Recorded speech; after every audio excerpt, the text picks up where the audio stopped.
Welcome to LifeBlood. This is George G, and the time is right. Welcome to today's guest, strong and powerful Emily Gold Mears. Emily, are you ready to do this?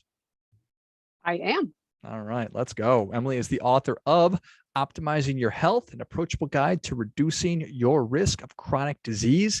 Excited to have you on, Emily. Tell us a little bit about your personal life, some more about your work, and why you do what you do.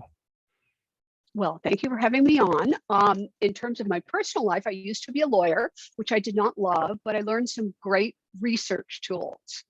And I've always loved science and been passionate about medicine and health and how it applies to the individual. So I decided to switch to become a research analyst in the area of science. And because of the lockdown, I decided to take all the notes that I had accumulated through taking online courses, attending conferences, reading books, listening to podcasts, and put them in a comprehensive form so that I could share the valuable information that I've learned along the way. Nice. And so I always appreciate when we try and make things that are complicated, confusing, intimidating, all of these things, which health certainly is, make that approachable. So it's one thing to amass all this information that you did, and then how do you actually crunch this down so I can consume it? Well, that was a goal of mine, that as well as a goal of transmitting actual science, evidence-based science that's supported by studies. And I have 200 footnotes in my book because I did not want to be part of this ubiquitous bad situation of pseudoscience. And I love to read the hard science and the clinical studies. And I felt that I had the ability to distill them down so that the everyday health consumer could access this information. Pseudoscience. There's a lot of folks running around on social media who are holding themselves out as experts in the field. Yes, there are a lot. And one can do research and become an expert in the area, but as long as they have done their due diligence and researched the area and can back it up with evidence. And a lot of them are not doing so. Yeah, fair enough.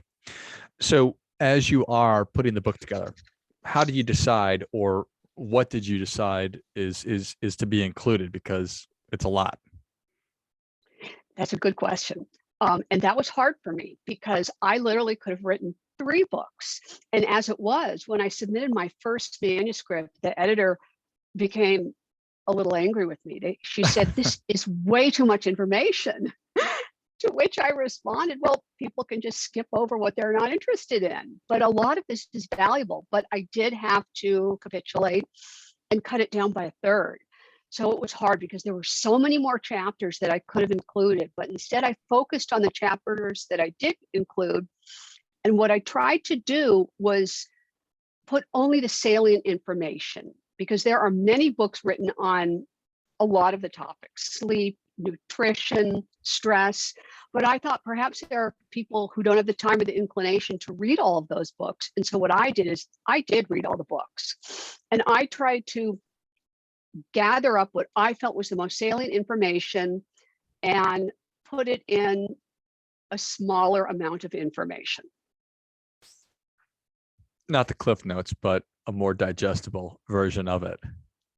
Well put, yes. Because I'm one of those people that I'm not, I don't know that I don't want to, maybe I'm not able to consume all those books you were just describing. So what you are describing in your book is music to my ears, certainly. So let's take a step back. When you say reduce your risk of chronic disease, what is a chronic disease? Which ones are you focused on?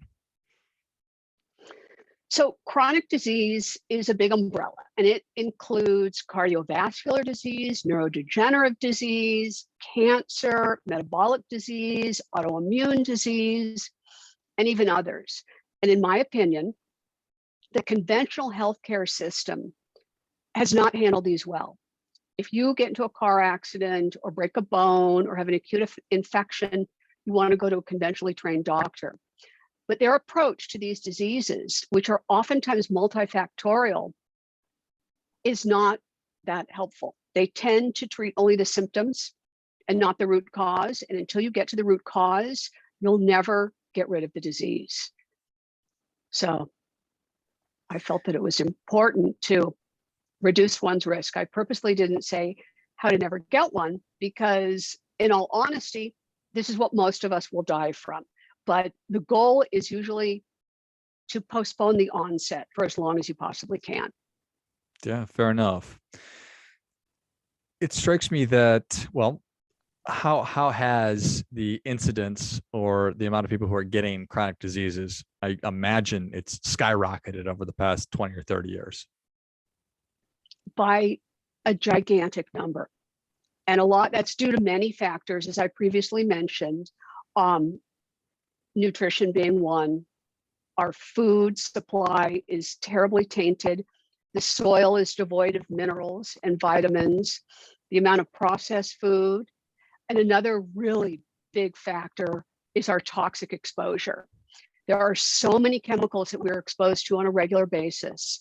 And for some reason, our country keeps on allowing more and more chemicals to be produced, and they are everywhere. And while we cannot eliminate them completely, there are things that we can do to reduce our exposure, and every little bit helps. Yeah, I think that's very true. I think sometimes when we start looking at, oh my gosh, everything you just laid out, there's poor soil, processed foods, chemicals everywhere, toxins, there's plastic. I'm going to be made of plastic in 10 years, for goodness sakes. It can be overwhelming, but little bits do make a big difference over time. Is that fair? Absolutely. Absolutely. I think that one should start where they can, start slowly, build upon that as they find that they'll feel better when they make initial steps that I think will incentivize them to continue and adding to those initial steps. Yeah, I think and I'm certainly guilty of all the stuff that I hypothesize other people may do, but it's probably easy to say, F it, forget it. If I can't get rid of all of it, then I'm just not going to do anything at all. But that's really not an appropriate thing, because little things do make a big difference over time. And as you do get introduced to this world of being more mindful and thoughtful of reducing chronic conditions, you'll get better at it and it'll be easier for you. Absolutely. And when you begin to feel better and have more energy and sleep better, that will make you want to continue on. I think that's the best incentive of all. Yeah, you do. We do become more confident as we get a little bit of success, if we're losing weight or whatever the case may be. So you Exactly. mentioned sleep, stress, food. What are some of the other, or do you have a favorite thing maybe that you say, you know what, I really love talking about this, and I think that this is such an impactful thing that somebody can start doing? Well, I love all my chapters. They're like my children. So it's Yes. hard for me to pick just one. I mean, I could talk about all of them endlessly, but I suppose if I were to talk about one, I'm fascinated by, I have a whole chapter on testing and tracking. And I believe the adage that you cannot fix what you cannot track. And it applies to so many aspects of prevention and self-improvement. You have to know your baseline. And the way that you do that is you do all these different testing options that are available. And then there's so many fascinating devices. Two of my favorite that I highlight in the book are the continuous glucose monitor, which I'm convinced in the future, I don't know when, but I really believe at one point in the future, everyone will have a continuous glucose monitor. And what that does, it's designed for people with diabetes, but it has great application for those who don't have diabetes. And there are really fancy ones that are not necessary to spend your money on. There are more basic ones that you do need a prescription for, but most doctors will give you a script for it. And then you get it and you can go online to YouTube and figure out how to apply it. You wear it for 2 weeks. You download an app on your phone. And the data that you learn from that device is so valuable that I think everyone should have them, because one of the themes throughout my book is how different we all are genetically, biochemically, physiologically. We are all different. So what works for your friend or even a relative may be ineffective for you, or at worst, maybe downright harmful. And it's important to know yourself. And this CGM, the continuous glucose monitor, will help you do that. What it will show is it will show you your precise response to every food that you eat. And some people can eat a carrot or a banana or popcorn, all seemingly benign foods, and have very different responses. You can spike glucose or not spike glucose. And these continuous spikes in glucose have been found to be very harmful to our health, our brain health, our metabolic health. And it's good to know how you react to the foods that you eat. It's fascinating that you and I could be having the same meal and it literally have totally different responses. And the more that we know that, and that tells us, oh wow, I thought that eating this for me was totally fine, but it turns out it's really spiking or whatever negative thing is happening within my glucose. And when our glucose is spiking, that it puts us at greater risk for diabetes and other conditions. Yes, all conditions. I mean, they're even calling neurodegenerative diseases, dementia, Alzheimer's. There are some who refer to it as diabetes 3 because of the glucose component. And metabolic disorder is probably the biggest epidemic that we have in this country.